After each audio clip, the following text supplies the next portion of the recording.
is this little bit up here is what the frog is.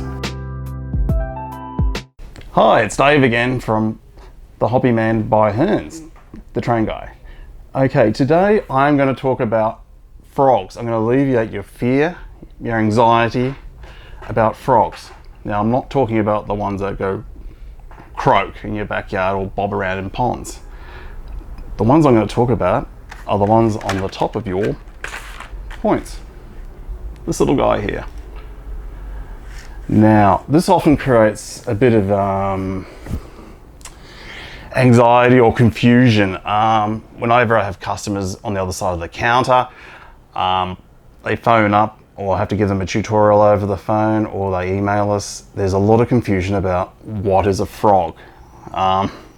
So today I'm going to do something a little bit different. It's just going to be a very brief tutorial just to simplify it and dumb it down. So if you are in the process of building a layout, or you're a modeler who's been in the hobby for some time but never really knew what it was all about, I'll just dumb it down to make it simple for you. If you already know, well, switch off, go to another channel, or have a cup of coffee or a cup of tea. But otherwise, if you're interested, we'll go through it together. Okay, in the early days, and what you probably get with some train sets, if they do have a point or a turnout, is an Insulfrog. Now, for a long time, these were just the basic go to get the point.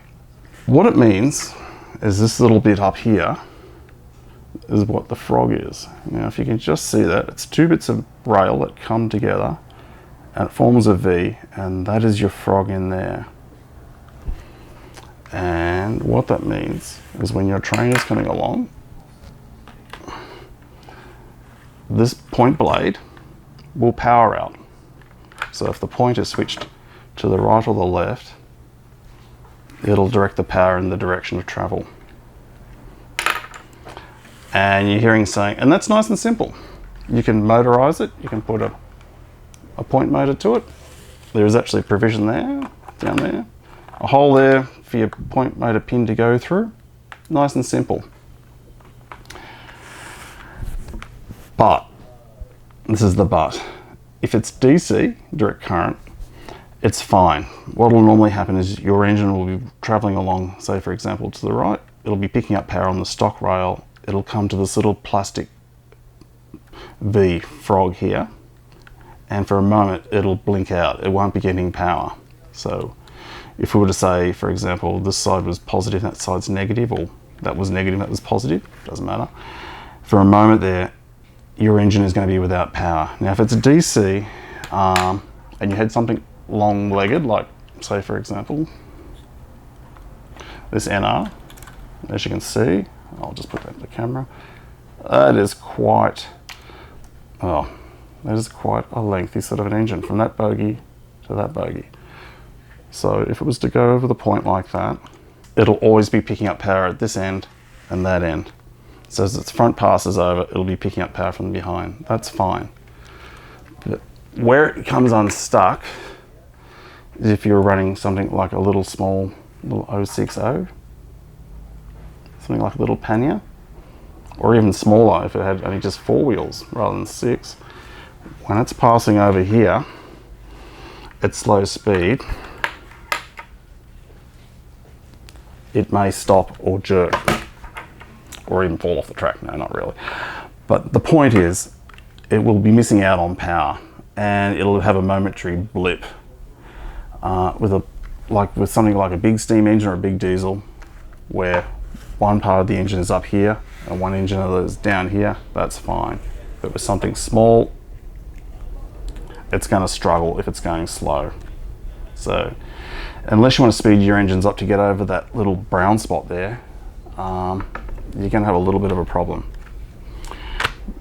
But all in all, they do have their purpose, and that is the Insulfrog. So, and they are DCC friendly, but again, the problem is you are going to have that little brownout spot in there, and a DCC always needs power to keep the little microprocessor going in the engine, unless you have a capacitor or a stay alive fitted to the model. Moving along, we have the Electrofrog. Now the Electrofrog is a little bit different in the fact that this whole part along this whole section here, this big V, is all metal. That means it's live. So when the point is changed, you need to change the polarity. Sorry, that's out of focus. You need to change the polarity of this bit here. So that's, like I said, it's all metal. So that becomes live. Now these are a little bit more complicated and a bit more involved. For DCC, you're going to have a drop down wire from the frog and the best way to do it is to motorize it. So I'll show you what we need to do. Okay, taking it out of the packet.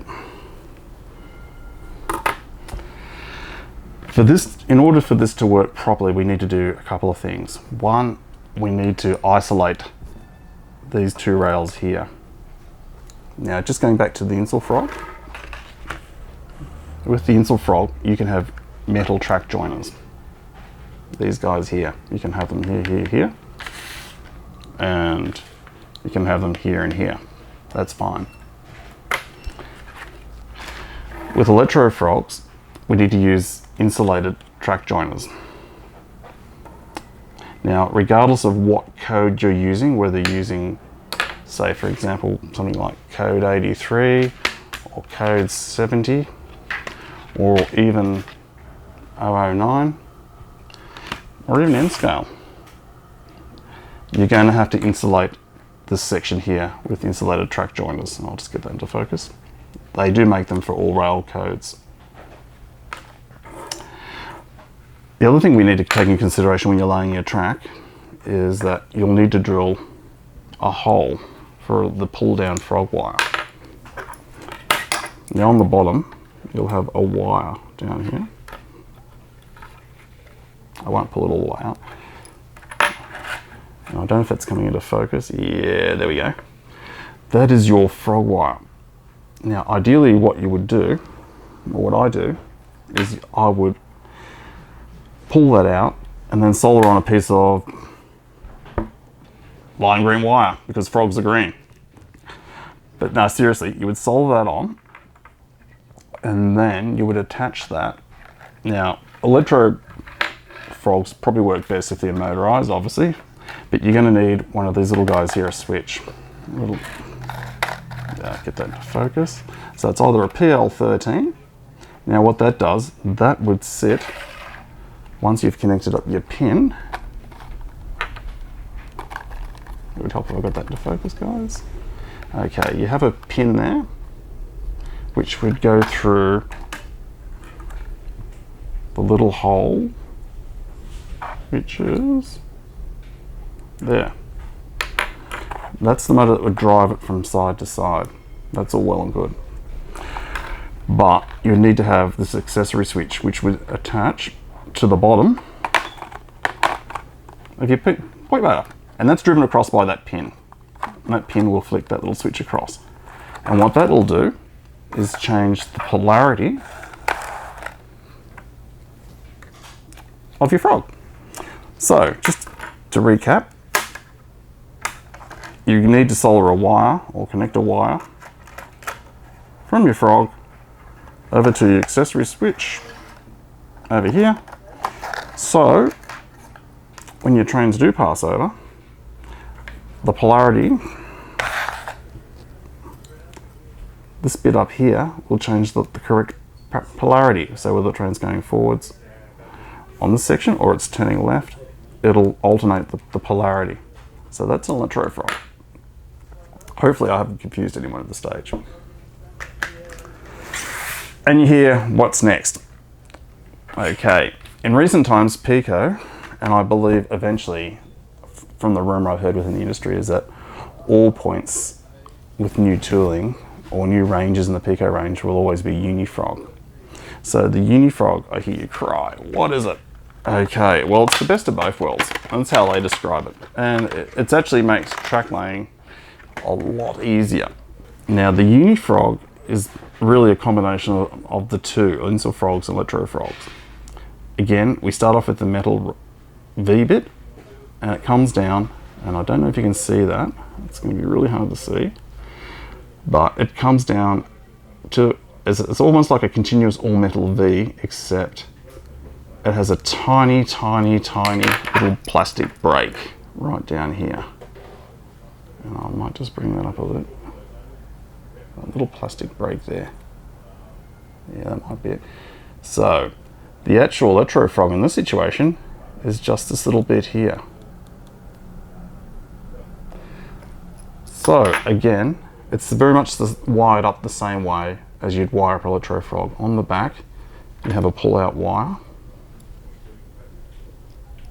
which is there. I'll just put that on the side. There you go. It's the same deal. You would wire that direct to your Pico point motor or accessory switch, or if you are using something like these fantastic motors, point motors from DCC Concepts, which makes life really easy, these guys, you actually have a slot, which is the third slot along. These two would actually power up your point, so positive and negative. You have this little pullback clip here, and you can put your frog wire.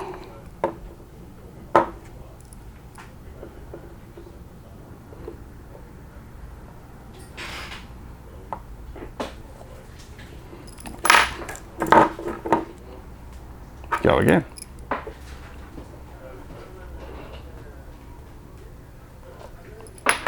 Okay, the principle would be that your third slot along here, you'd have your frog wire there, and that would be soldered onto. So basically, that is the connection we're looking for. I'll just get that into camera. Okay. Third slot here to your pull down wire. So when you do change your point direction, the polarity will be changed up here, just here, just in that little V bit there. That's the only thing that'll change. And the other benefit with this is you can use metal track joiners along here and here and here and here. So no insulated track joiners required. And same here, you can use metal track joiners down here. Okay, the benefits. Benefits of using something like this is if you do have your little DCC powered loco, as it's moving along, it'll constantly have power all the time. So as it's going across, it'll just move smoothly. No hiccups, no dips in speed. If it's sound equipped, it'll keep continuous sound going. You'll find that if you don't have that in place, say if you were trying to use an Insulfrog for DC and it's sound equipped, you may lose your sound. It might just switch off momentarily and that'll be off, and then it'll just be running silent. So in closing up, if you are interested, you can always talk to us, or there's also a fantastic range of books in store. Pico usually touch on this point in all their books, so that's another reference point. But all in all, just to recap, Insulfrogs,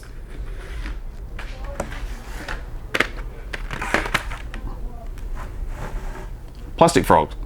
As a plastic frog, Electrofrog, all metal. Unifrog, all metal but with a plastic insulated brake.